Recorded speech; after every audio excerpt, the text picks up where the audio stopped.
পুরো পৃথিবী জুড়ে চলছে তৃতীয় বিশ্বযুদ্ধের উত্তেজনা, আর এরই মধ্যে আমাদের হাতে এসেছে গুরুত্বপূর্ণ আপডেট আন্তর্জাতিক সংবাদ। শুরুতেই থাকছে একটি চাঞ্চল্যকর প্রতিবেদন, ইরান যুক্তরাষ্ট্র পরমাণু যুদ্ধের উত্তেজনা। এ নিয়ে থাকবে বিস্তারিত প্রতিবেদন, তাই সম্পূর্ণ ভিডিও জুড়ে আমাদের সাথেই থাকুন। আরও জানাবো, যুক্তরাষ্ট্র ইরান পরমাণু বৈঠক, তেহরান সফরে সৌদির প্রতিরক্ষা মন্ত্রী।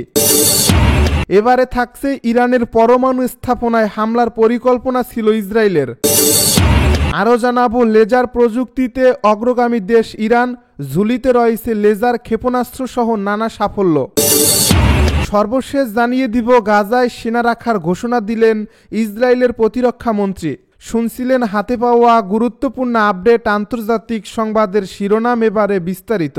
তবে তার আগে অনুরোধ রইল, ভিডিওটিতে একটি লাইক দিন এবং কমেন্ট করে জানিয়ে দিন ভিডিও সম্পর্কে আপনার মূল্যবান মতামত। আরও জানিয়ে দিন ভিডিওটি কোথা থেকে দেখছেন বা কোন জেলা থেকে দেখছেন। ইরান যুক্তরাষ্ট্র সরাসরি পরমাণু যুদ্ধের উত্তেজনা। বর্তমানে ইরান ও যুক্তরাষ্ট্রের মধ্যে পারমাণবিক কর্মসূচিকে ঘিরে চরম উত্তেজনা বিরাজ করছে। মধ্যপ্রাচ্যের ভূ রাজনৈতিক পরিস্থিতি এবং বৈশ্বিক নিরাপত্তা নিয়ে দুশ্চিন্তা বেড়েছে।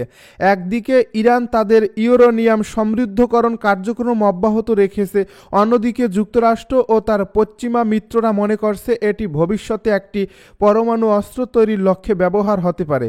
সম্প্রতি ওমান ও রোমে পরপর 2 দফা গোপন বৈঠক হয় যুক্তরাষ্ট্র ও ইরানের প্রতিনিধিদের মধ্যে। এই আলোচনার মধ্যেই ইরানের পররাষ্ট্রমন্ত্রী আব্বাস আরাগচি ঘোষণা দেন, ইউরেনিয়াম সমৃদ্ধকরণ ইরানের অধিকার এবং এটি কোনোভাবেই আলোচনার বিষয় নয়। এমন বক্তব্যে যুক্তরাষ্ট্রের মধ্যে অসন্তোষ বাড়ে। প্রেসিডেন্ট ডোনাল্ড ট্রাম্প এক বিবৃতিতে বলেন, আমরা শান্তিপূর্ণ সমাধানে আগ্রহী, তবে প্রয়োজনে সামরিক পদক্ষেপ নিতে দ্বিধা করব না। এই উত্তেজনার মধ্যে ইসরায়েল দাবি করে তারা ইরানের পারমাণবিক স্থাপনায় হামলার প্রস্তুতি নিচ্ছে। যদিও মার্কিন প্রশাসন এই পরিকল্পনায় পূর্ণ সমর্থন দেয়নি। এমনকি মার্কিন মিডিয়া রিপোর্টে উঠে এসেছে প্রেসিডেন্ট ট্রাম্প নিজেই ইসরায়েলের একটি সামরিক অভিযান বন্ধ করেছেন যাতে আঞ্চলিক সংঘর্ষ না বাড়ে। তবে পরিস্থিতির দ্রুত পরিবর্তনে যুক্তরাষ্ট্র মধ্যপ্রাচ্যে অতিরিক্ত সামরিক শক্তি মোতায়েন করছে, যার মধ্যে রয়েছে বিমানবাহী রণতরী ও B-2 বোমারু বিমান।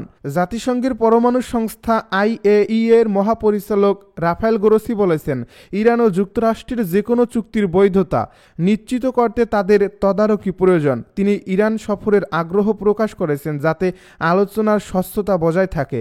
এই মুহূর্তে বিশ্বের দৃষ্টি ইরান যুক্তরাষ্ট্র সম্পর্কের দিকে।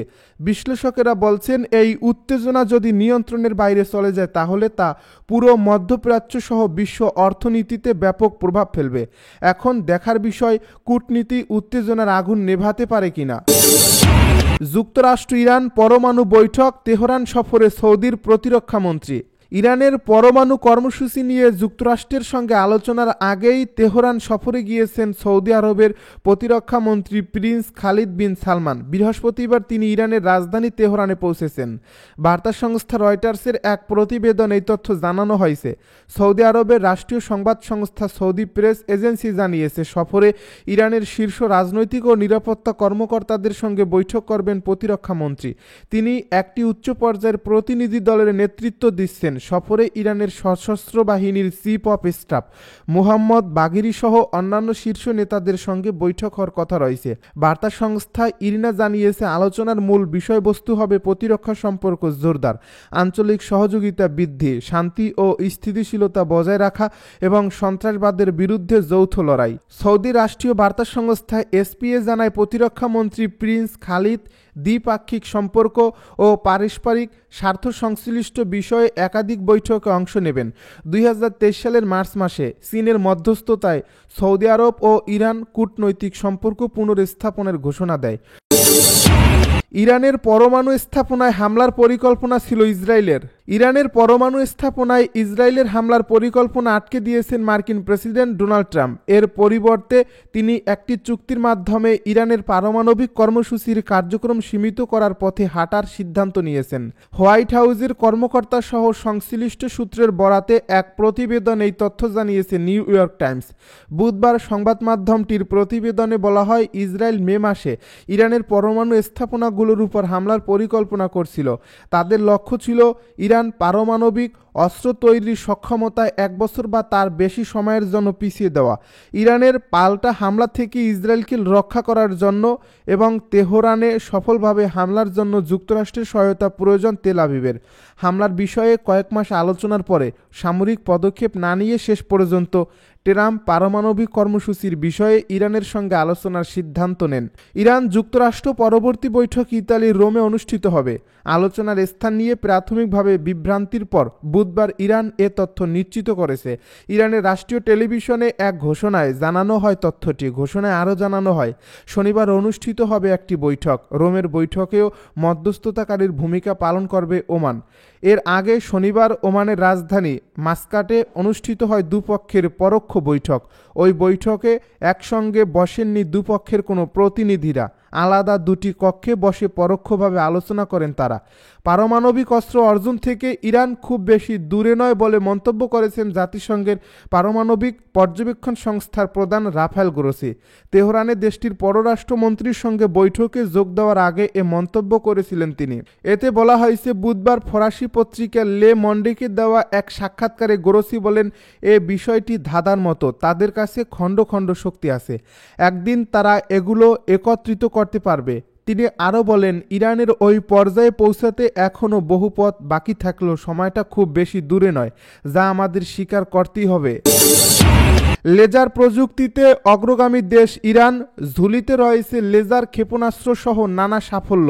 লেজার প্রযুক্তির ক্ষেত্রে অগ্রগতির মাধ্যমে ইরান, এশিয়া এমনকি গোটা বিশ্বেই বিশেষ অবস্থানে পৌঁছে গেছে।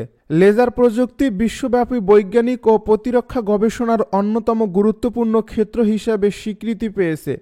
শিল্পক্ষেত্র থেকে শুরু করে উন্নত প্রতিরক্ষা ব্যবস্থা পর্যন্ত সর্বত্র এর বিস্তৃত প্রয়োগ রয়েছে। পার্স টুডের তথ্য বলছে, ইরান এই ক্ষেত্রেও গুরুত্বপূর্ণ সাফল্য অর্জন করছে এবং লেজার প্রযুক্তির ক্ষেত্রে একটি গুরুত্বপূর্ণ দেশ হিসেবে নিজেকে প্রতিষ্ঠিত করতে সক্ষম হয়েছে।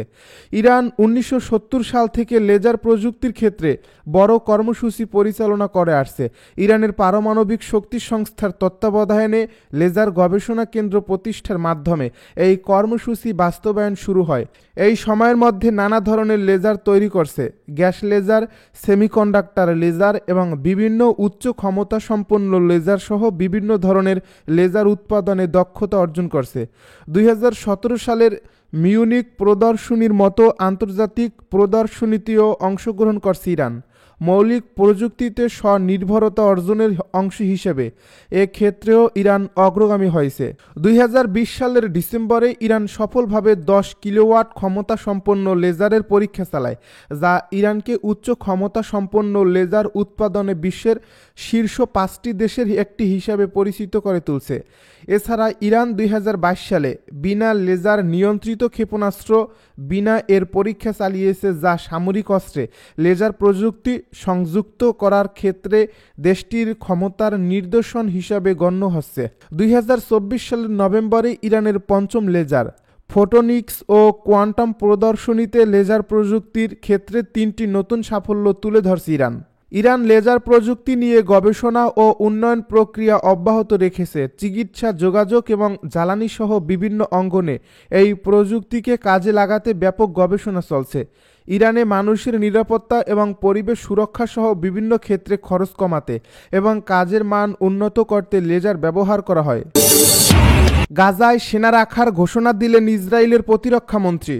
গাজার বিভিন্ন নিরাপত্তা অঞ্চলে ইসরায়েল সেনাদের রাখার ঘোষণা দিয়েছেন দেশটির প্রতিরক্ষা মন্ত্রী ইসরায়েল কার্তস। যুদ্ধ শেষ হওয়ার পরও নিরাপত্তা অঞ্চল বা বাফার জোনে এসব ইসরায়েলি সেনারা যে কোনো অস্থায়ী বা স্থায়ী পরিস্থিতিতে দেশটির মানুষকে সুরক্ষা দেবে, বুধবার এসব কথা জানান তিনি। ইসরায়েল কার্তস বলেন, 3 সপ্তাহ আগে গাজায় নতুন করে অভিযান শুরু করার পর থেকে ফিলিস্তিনের 10% ভূখণ্ড ইসরায়েল দখলে নিয়েছে। এবার অতীতের মতো হবে না। এসব এলাকা পরিষ্কার এবং দখল করা হয়েছে ইসরায়েলের প্রতিরক্ষা বাহিনীর দ্বারা। খবর বিবিসির। গাজার যে কোনো অস্থায়ী বা স্থায়ী পরিস্থিতিতে আইডিএফ শত্রু এবং ইসরায়েলি সম্প্রদায়ের মধ্যে বাফার হিসেবে নিরাপত্তা অঞ্চলে থাকবে। লেবানন ও সিরিয়ার ক্ষেত্রেও একই কথা প্রযোজ্য। কার্তস আরও বলেন, ইসরায়েলের নীতি হলো সর্বোচ্চ অগ্রাধিকার দিয়ে সব জিম্মির মুক্তির জন্য সর্বাত্মক প্রচেষ্টা এবং পরবর্তীতে হামাসকে পরাজিত করার জন্য একটি সেতু নির্মাণ করা। কিন্তু হামাস আবারও জোর দিয়ে বলেছে, করেছে যে কোনো স্থায়ী যুদ্ধবিরতির জন্য ইসরায়েলের সেনাদের গাজা থেকে প্রত্যাহার করতে হবে। বুধবার হামাস বলছে যুদ্ধ বন্ধ, ইসরায়েলি সেনাদের সম্পূর্ণ প্রত্যাহার, অবরোধ তুলে নেওয়া এবং পুনর্গঠন শুরু করার প্রকৃত নিশ্চয়তা না থাকলে যে কোনো যুদ্ধবিরতি একটি রাজনৈতিক ফাঁদে পরিণত হবে। ইসরায়েলের the Hostages and Missing Families Forum কার্টজের পরিকল্পনাকে উদ্ভট কল্পনা বলে মন্তব্য করছে।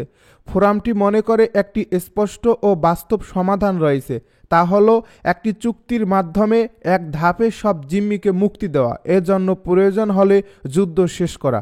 গাজায় আটক ইসরায়েলি নাগরিকদের আত্মীয় স্বজনদের এই সংগঠন বলছে সরকার প্রতিশ্রুতি দিয়েছিল সব কিছুর আগে জিম্মিদের ফিরিয়ে আনা হবে, কিন্তু বাস্তবতা হলো তারা জিম্মিদের ফিরিয়ে আনার চেয়ে ভূখণ্ড দখলের দিকে বেশি মনোযোগী। ইসরায়েলের আপৎকালীন মজুদ সেনা ও সাবেক সেনারা সম্প্রতি একাধিক খোলা চিঠিতে হামাসের বিরুদ্ধে লড়াইয়ের চেয়ে জিম্মিদের ফিরিয়ে দেওয়ার আহ্বানও জানিয়েছেন।